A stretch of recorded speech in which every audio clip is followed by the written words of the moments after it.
My name is Athena Hirschfeld, and I'm a paramedic lieutenant with Albuquerque Fire Rescue. And I'm with our Community EMS division, which is called HART, Home Engagement Alternative Response Team. And I'm here today to talk to you about our Be Brave with HART program.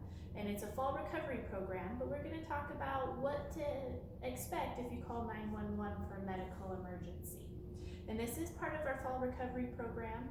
And reason why we talk about this is it can be a bit overwhelming whether you call 911 for yourself or a loved one, and we may not have everything that you need available. So to kind of walk you through the process, you call 911, first step, always a good step. But from there you get to one of our dispatchers, and they're going to ask you a number of questions, some of which can be a bit concerning or why do they need to know that, but they're going to ask the phone number to call you back on, your name, the address of the emergency, and then they're going to ask the state of the emergency or the type of emergency that it is.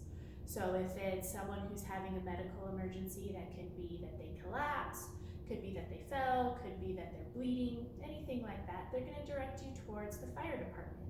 And when they dispatch, or when the dispatcher is talking to you about that emergency, they're going to send it out to the nearest available unit in your response district.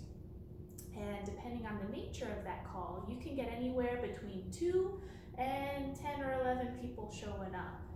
That seems a bit much at times, but you know, if it's a severe emergency, all the hands the better. And we can always cancel units, but if it's, you know, a loved one who is unresponsive and you can't check a heartbeat or if they're breathing, you're gonna get that 10, 11, sometimes 12 people, because we do have amazing service where our medical doctors will come out on scene with us. So you called 911, they sent you through dispatchers, and then the fire department shows up. Along with us, we have our Albuquerque ambulance unit who does our transport, which is where we get some of our people. So you start seeing guys coming into your living room, and it goes from 1, 2 to 10, and you're a bit overwhelmed of what information needs to happen, and then you're concerned about your loved one and what's happening. So some of the steps that we can use that'll help make it easier for you and make it easier for us is something called the Vial of Life. And that's this form here. There's instructions on the back, and then we're gonna go actually over kind of what this information is. So the Vial of Life form has your basic name and demographic information, but it also has things like if you have advanced directives. If you don't know what those are, that has to do with if you were to stop breathing or your heart were to stop, would you want CPR performed and all life-saving measures done when we show up? If that's not something you want, we need to have that document. Otherwise, we do kind of have to perform CPR, and the last thing we want to do is do something that's against your wishes. On here, we also have the language that you primarily speak, so we don't know if there's a language barrier, and we can try to get some interpretive services. We also have on here if you're deaf or any other disabilities, because again, if we need to get paper to write, figure out what's going on, all of that's important. Other things that are concerning to us is if there's multiple people in the house, are there specific identifying marks for you? We don't know you, and this is hopefully our first time meeting, and so we don't know who to expect or what it is, so we want to make sure we have the correct information. On here it says current medical conditions. Now some of that can be a little bit confusing, but that's anything that you see a doctor for. So things like high blood pressure, arthritis, if you've had a broken hip, if you've had a stroke, anything that's concerning how you're living on your day-to-day and what you see that doctor for. And then we also have down here your current medications, and that's any type of medicine that you take. That includes over-the-counter, so things like aspirin or Tylenol, and then any prescription medication. So that could be things to control your high blood pressure or things that you should be taking that maybe you're not.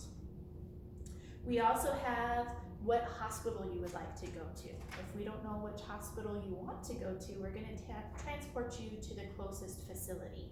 And so for some of you, if you live close to Loveless, but you're actually a Presbyterian member, we're going to go to Loveless because that's the closest one.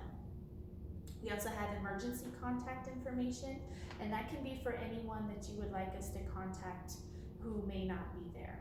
So this information is for the individual who's having the medical emergency, but the family member, the friend, whoever called can help provide this so they don't have to kind of think about all the questions and if they know the medications and anything like that. Now, once you get this filled out, we do ask that you fill it out in English. And if you are not comfortable writing English, get a family, friend, someone to help fill it out, because all of our providers speak and write and read English. And so, again, this is for us to provide you the best care. And if we can't read it, we're in just as difficult position as without having the paperwork.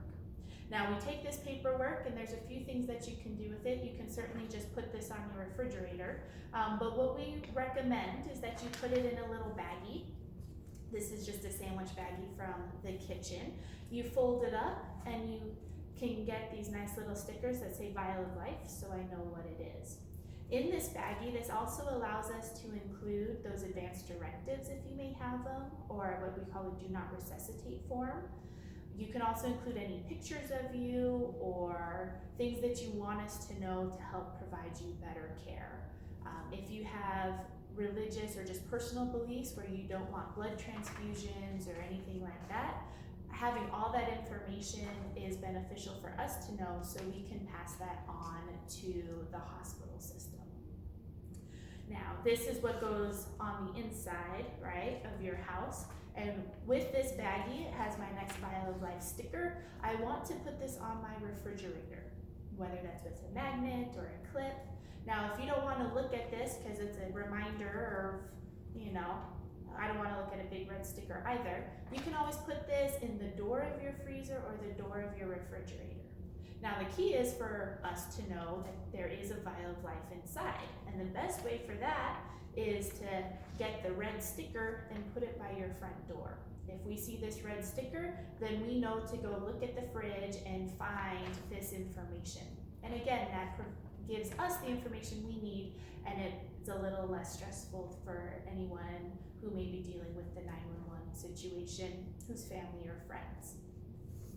Now, the Vial of Life form is available through your local senior center. I know we're still trying to work out the kinks on that, so contact your local senior center first, and if you can't find that, then go ahead and look up the Home Engagement Alternative Response Team, and I can help facilitate getting you this, and we can see about helping fill it out if there's no one else available. Now, that's just when we first arrive. Having this information is going to be key so we know who we're dealing with, what the possible issues are. As one individual is trying to get this information from the bystander, there's going to be a bunch of other things happening in the house. There's going to be at least one, if not 8 other people doing things to the patient, getting vital signs, looking for possible medications, getting them out of this space. If they collapse in a narrow room, we want to get them into a bigger room. So things like moving furniture is something that we do to give us the best access to the patient. One of the things that most people don't think about is that we come in like a whirl, things get all crazy, we move things, and then in an emergency, we scoop up the patient, we put him in the ambulance, and then we go. Is that sometimes the scenario or the emergency, we can spend a little bit more time in the facility or at the home or wherever it may be. So if we're not scooping up and running right away, just know that we are trained, we're doing everything we can, and we have great direction, we have great practice, we have great providers in our system who are trained to kind of do what's needed on scene, and when it's necessary and appropriate, we will take the patient to the hospital. So just know that if we seem like we're spending a little bit more time at the residence doing stuff, it's to help ensure that that patient is getting the best possible care that we can provide. Now, everyone kind of shows up, things are happening, you may not know what's happening. Not all providers, and again, depending on the situation, we do try to let the bystanders know what's happening. Now, if you happen to be a neighbor calling for someone, we may not provide you as much information as, say, you're a spouse or a son or daughter, just because we do have something called HIPAA, which is your privacy when it comes to your medical concerns. The HIPAA policy, if you give us permission to talk with someone, we can tell them, but a lot of times we tend not to tell bystanders too much. So if you're a little bit frustrated with that, I'm sorry, but it is part of the legal system that we operate under, and we do what we can to give you the most up-to-date information without violating that policy. Now, as the bystander, there are a couple other things to keep in mind, especially now with the COVID practices going on, is that hospitals are not allowing visitors within the facility. So, feeling like you have to rush and go follow the ambulance or follow the patient or go with the patient isn't always a possibility, and it's not something that you need to do. And even without COVID restrictions, take your time, lock up the house, catch your breath, know that the loved one, your neighbor, whoever it may be, is in good hands. Our providers are doing excellent care. And the best thing for you as the bystander is to ensure that you're taking your time to get to wherever that facility is. You're just as important to us as that patient, and we want to make sure that you stop, take a breath, reassess, and do anything that you might need to before going down to the ER. And like I said, unfortunately, due to the circumstances, they are not allowing too many visitors. There are some exceptions to that, especially small kids or someone who doesn't make their own medical decisions. Whoever that power of attorney is who can make those decisions is often allowed in, and it varies week to week and day to day, and I can't guarantee all of that, but just check before you start rushing down there so you can get there as safe as possible. So again, these are just a few things to keep in mind if and when you have to call 911 for a medical emergency. And if you have any questions, please feel free to reach out to the HEART team or the Home Engagement Alternative Response team. And I look forward to talking to you in the future about some of our other programs.